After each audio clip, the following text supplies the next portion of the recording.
Kansas Farm Bureau, the voice of agriculture. To join today or for more information, go to kfb.org or find us on Facebook and Twitter.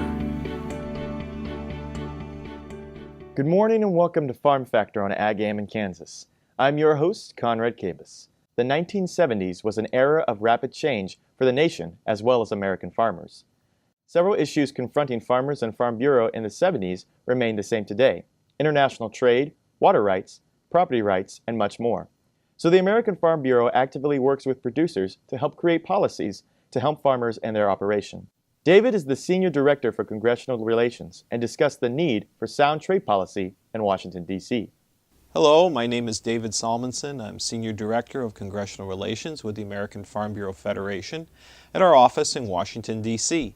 And I'm happy to welcome everyone here to the visit to Washington. Glad that you're going to be visiting with your congressional delegation on Capitol Hill. And I just want to spend some time talking about many of the trade issues that are important to Kansas agriculture and, of course, important here in Washington, D.C., and that our Congress will be dealing with in 2015. So the most important issue right now, as we're facing, it's kind of what I call a gateway issue to all the other trade issues, is something called Trade Promotion Authority. Now, this is legislation which the Congress has passed many times before, which allows the Congress to vote on a trade agreement, yes or no, but without the provision for having amendments.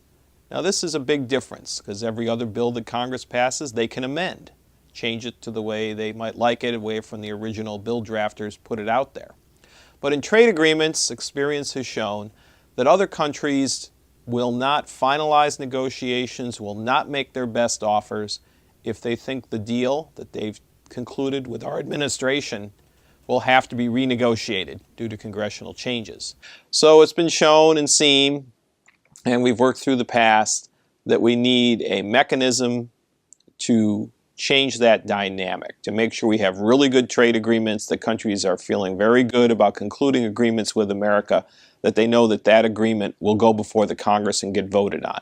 So the Trade Promotion Authority bill, along with setting out negotiating objectives, consultation procedures by the administration with Congress, at its heart is about Congress saying, just for trade agreements, we'll vote on them, but we will take away from ourselves the opportunity to amend them. And that has been very important to finalizing good trade agreements and to getting good trade agreements passed in Congress. We're expecting that legislation anytime, and we look to pass that through Congress this spring. So very interested in that, and encourage everyone to work with their congressional delegations and visits, emails, phone calls, letters, and say support TPA and support it now. Now, other issues that are ongoing, and the TPA leads to a trade negotiation that may rapidly draw to a close, even this summer, is something called the Trans-Pacific Partnership Negotiations. The U.S., along with 11 other countries around the Pacific, are negotiating a comprehensive trade deal that covers everything in business and industry and trade, and of course includes agriculture. For U.S. agriculture, the most important discussion in this is with Japan, a country that we do not already have a trade agreement with. We hopefully, through the process of the Trans-Pacific Partnership, will end up with a trade agreement with Japan. And we are working hard and supporting our trade negotiators on this as hard as we can to get lower tariffs into Japan, especially for beef and pork, dairy products. We hope for some additional access for our rice production, lower tariffs and better food safety standards on dairy products also, which face a lot of barriers. So we're seeing some good positive movement there. And even though Japan is already a very good market for us at over $13 billion a year, we know we can do much better in that market if we're not facing prohibitively high tariffs and other barriers to our exports. So a lot of positive work there. We're still working to get better dairy access into Canada, another one of the participants in the Trans-Pacific negotiations, and those discussions are continuing. But looking forward, we think this could be wrapped up this summer.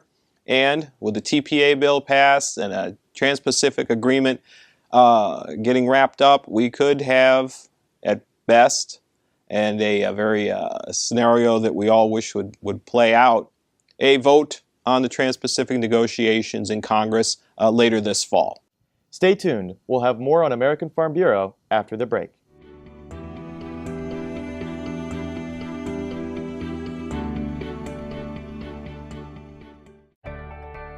I'm Dr. Frank Lyons, a physician here at Kansas Regenerative Medicine Center. As one of the only standalone stem cell centers in the U.S., we use your stem cells as therapy for arthritis and some autoimmune diseases. I'm Dr. Andrew Pope. Here at Kansas Regenerative Medicine Center, utilizing the latest technology under strict protocols, we're able to harvest your stem cells from your own fat to treat a variety of medical conditions.